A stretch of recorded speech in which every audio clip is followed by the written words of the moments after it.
Hello বন্ধুরা, চলো দেখে নেব যে তোমার পার্টনার কি সত্যি তোমাকে কমিটমেন্ট দিতে চায়, তোমার সাথে রিলেশনশিপটাকে আগে এগিয়ে নিয়ে যেতে চায়, তোমার সাথে কি থাকতে চায়। একদমই চায়। 8 অফ ওয়ান্স এনার্জি এসছে, একদমই চায়। আবারও 6 অফ ওয়ান্স এনার্জি এসছে। দেখো তোমার পার্টনার কিন্তু তোমার সাথে আবারও সব শুরু করে তোমার সাথে কিন্তু এগোতে চায়, এবং 6 অফ ওয়ান্স এনার্জি কিন্তু ম্যারেজের কাজকেও বোঝায়। ঠিক আছে, তো অবশ্যই তোমার পার্টনার কিন্তু তোমাকে ম্যারেজ করার চিন্তাভাবনা বলো, বা তোমার কাছে আসা, তোমাকে কমিটমেন্ট দেওয়া, তোমার সাথে এগিয়ে যাওয়া লাইফে, সেটাই কিন্তু ভাবছে। 6 অফ কাপস এনার্জি, ডেফিনেটলি তোমার পার্টনার তোমাকে কিন্তু কমিটমেন্ট দিতে চায়, ডেফিনেটলি। প্রচণ্ড তোমাকে মিস করছে, প্রচণ্ড ভালোবাসা তোমার জন্য, প্রচণ্ড টান, অ্যাট্রাকশান, প্রচণ্ড ইমোশন,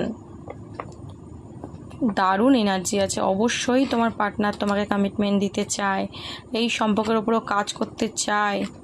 ওকে, এই সম্পর্কটাকে কিন্তু আগে নিয়ে যেতে চায়, প্রচণ্ড টান রয়েছে তোমার প্রতি, প্রচণ্ড। তো অবশ্যই তোমার পার্টনার কিন্তু তোমাকে কমিটমেন্ট দিতে চায়। ওকে, তো এনার্জিটা কিন্তু খুব ভালো, এনার্জিটাকে ক্লেম করো এবং ইউনিভার্সকে গ্র্যাটিটিউড প্রে করো। ও কিন্তু রিলেশনশিপে শুরু করার জন্য কিন্তু আসতে চাইছে তোমার কাছে, প্রচণ্ড ফিলিংস রয়েছে তোমার প্রতি, পজিটিভ ফিলিংস রয়েছে। তো অবশ্যই এনার্জিটাকে ক্লেম করো। ওকে, চলো, থ্যাংক ইউ সো মাচ।